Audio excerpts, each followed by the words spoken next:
What's going on? It's your boy DameSmiff, and this evening I'm going to chat with you guys about how you can identify evil within the music industry and just in general within your life. So, if you are interested in conversations like this, make sure you hit the like button and subscribe so that way you can enjoy this content consistently and you can also share it with others. So, when we're talking about identifying evil and how it pertains to, let's say, musicians and artists and things like that. This is going to be kind of a conversation that, may or may not be controversial depending on your perspective, but it's really going to be a conversation that's going to deal with probably challenging a little bit of your beliefs and challenging a little bit of the things you may do every single day. And so, what do I mean by evil? Evil. You evil. Well, usually when people think of like the word evil, at least those of us born, in the late 1900s and beyond, usually when we think of evil, we think of like the color red, spikes, horns, the color black, long teeth, fangs, sadistic behavior, being mean, and being rude to people, and bad manners and frowning and stuff like that. You think of these things, right? But what if I told you that some of the things that would be considered, let's say, pleasurable or even exciting to most people are evil? Now, this is where the controversy might start for you, but let's continue. Basically, I wanted to kind of explore one, maybe two concepts to cover this. I might make this into a multi-part video, but basically, I wanted to cover laziness and poverty or being broke and things like that, and how these kinds of situations will encourage and nurture evil and evil thoughts, evil deeds, and things like that within you. Now, for some people, they might not really make the connection, but maybe the older generation might know what I'm talking about. Now, this isn't necessarily anything that has to do with religion or anything like that. It has more so to do with what you believe is right or wrong or the results you wish to have. So you can remove literally any spiritual aspect, you can remove any, religious aspect and just put it onto a if then type of, concept here. So let's go through an example. If you don't clean your room, then you will have a messy room. If you have a messy room, you can't find the things you need in your room easily. And if you can't find the things you need easily, then it will take you, let's say, longer, or it will just be more difficult, or you will never find the thing you're looking for, depending on how bad of a mess you're in.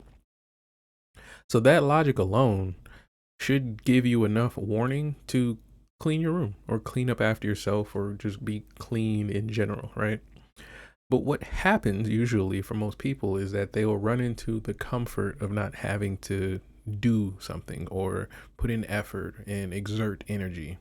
It's comfortable to be still. It's comfortable to rest and lay down or lie down and, just chill. It's always really comfortable. But if there's work to be done, if there's a result we need to get to, and there's a certain place we want to be, we have to take the proper steps forward, not backwards, in order to make sure we get there. Unless we truly don't want to get there. And that's where the controversy, I know for a fact, will start for people. And so let's relate it to music. There are a lot of musicians, or I would say self-proclaimed musicians. I'm using self-proclaimed sarcastically, but there are a lot of musicians who have gone years, maybe decades, without needing to learn extensively the concepts of music theory or even applying them, because you just, never needed to. You don't need to play certain chords or play certain time signatures or learn certain cadences and styles and genres. You just don't need to, right? So it's not necessarily part of the result you're asking for when it comes to, let's say, becoming a musician or becoming great. So now you have to realize, well, if it's not needed, is it really necessary or unnecessary for me to even worry about it? Should this even matter in my mind, right? And so Once we figure out the things we do or don't want as far as the results in our lives or as our careers, just to keep it towards music, then it makes it easier to understand what things in your life you should be focusing your mental energy on, right? And I've found that most musicians will put their skill set high up on their priority list, and then next would be like maybe their network or their business and things like that. After that, you'll have to deal with your personal characteristics that'll help you get to the goals that you want. And dealing with that doesn't necessarily mean just tolerating who you are today. It means you will have to actively practice and apply and make changes and critique yourself and things like that. So, being able to spot evil, which is the point of this video, is going to be very, very key, especially as a young artist, in terms of bringing clarity to the options you have in front of you. So, I'll give you an example that can relate to most artists, and then I'll give you one example that relates mostly to like urban or hip hop artists. Okay. So, we'll start with the urban one. For most urban artists, if you're generally middle class or like you're growing up like right in the middle of it, it's not a financial or class thing, but if you're growing up right in the heart of, let's say, the music scene or something like that, and you're in an urban environment or even suburban where there's artists who are playing at venues, there's musicians on the streets, there's the radio stations that are actually like affecting the music, like your town is like the heart of where it's at. It's like being in Dade County when DJ Khaled was out or something. And so when you're in the mix like that, it can be difficult for a younger person to really grasp, which artists are lazy based on their connections or what they need for the results that that particular artist is asking for, or whether or not a person is, truly like mean or sadistic or, and out to get you and things like that. It's really difficult for a lot of artists to really understand that young. And so that's why it's important to really pay attention to the results people want and not the results that people get as a priority for determining whether or not they're actually getting what they're asking for. So if you're a younger artist and you go into the studio, or if you're in a band, or if you're in a group of musicians or rappers or artists, and you realize that, you want to be not necessarily famous, but you want to be, let's say, respected for your craft. You want people, when they say your name, to be like, okay, this person does great business. Let's book them for the show, right? But the people around you, or a majority, or even just 2 or 3 of the people within your group or your network, their goal is to just simply, make money. That's all they want to do. They don't care how it happens. They don't care what the cost is, if it's, doing 1 million shows a year, however it takes for them to get the money that they envision in their head to be enough is what they want. So then you'll come into a, not necessarily a conundrum, but a bit of controversy in that you have to now cooperate with people who are on a different path than you. And so it starts to become a problem with identifying evil, because now you have to navigate 2 different goals with 2 different paths with 2 different characteristics. So this will essentially be like having a roommate situation where one person loves doing the dishes and cleaning up and being clean, and another person just hates it. You're not necessarily bad people. You just cannot cooperate. So then the evil then rears its ugly head when the both of you refuse to change or refuse to take action to solve or fix the issue. Okay.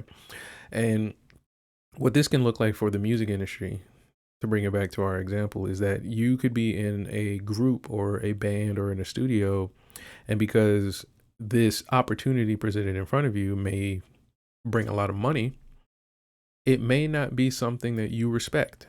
It may not be something that you're willing to sacrifice as far as your principles or maybe what you believe in for yourself.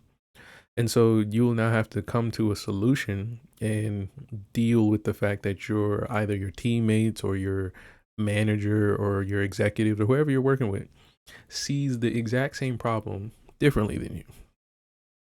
And so the way you'll identify whether or not there's evil afoot, as they'll say, is if your intentions at this point of the problem is to either harm the other person or create an unnecessary amount of, let's say, suffering or, problems within this. And that can look like a number of things, but I'll give you a few examples. So let's say you get an offer to do a gig for a venue or a person that you don't necessarily respect. Like you don't like what they're about or you don't like who they are, right? But they're offering a lot of money. And your bandmates are looking at this as an opportunity, whereas you're looking at this as a non-negotiable situation where it's just like, I'm not willing to sacrifice working with this person for whatever amount of money. Whereas your bandmates are like, well, I will put up with dealing with this person for any amount of money. Okay. And so you will have the option to be pretty righteous to say, all right, let's look at this diplomatically. How can I give you what I want and get what I want and still leave with, our respect? Or you can just simply bow out and just say, I'm not going to do this and just hold, your position and your principles. But the evil will start to come out if you decide you want to do the gig anyway, but you don't want to put your best effort forward. So now you're on stage and you're not playing your notes right, or you got an attitude when the staff comes and talks to you, or you're late, or you're making it difficult for others. You're basically creating a suffering and kind of miserable experience for others for no reason. And it's unnecessary. And that's where evil kind of like shines. On another example, you could do something like, say you will agree to doing the gig, but then you will ghost your bandmates or like bow out at the last second because it just was easier. And that then leaves them holding the bag saying, okay, well, we told the venue, yes, we were going to do the gig. And now let's say like our drummer just vanished because they just canned on us or they flaked on us. This is another way of causing unnecessary suffering for people that truly didn't deserve it. They just, thought they were doing what they believed was best for them.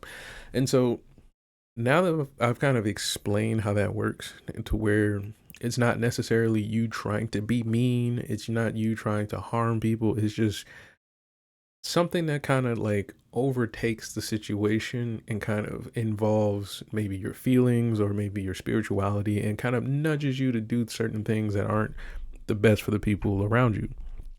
Now that we've identified that, for younger artists, I think it's going to be a task for you to practice noticing these things. So when you're having conversations about, let's say, following a rule or something like that, like if you're at a venue and they say there's no smoking and one of your bandmates breaks that rule, you have an option right here to either nip that in the bud so that way you don't create unnecessary problems, or you have the option to allow it to happen and then deal with the unnecessary problems that you will eventually have to come across, which would be, the venue owner smelling smoke, seeing you smoke, knowing he told you not to smoke, and then having to throw you out or possibly, take a cut from your payment and all this stuff. And then you can't pay your bills. You can't do all the other things you wanted to do with your band. It was stupid. It was dumb, right?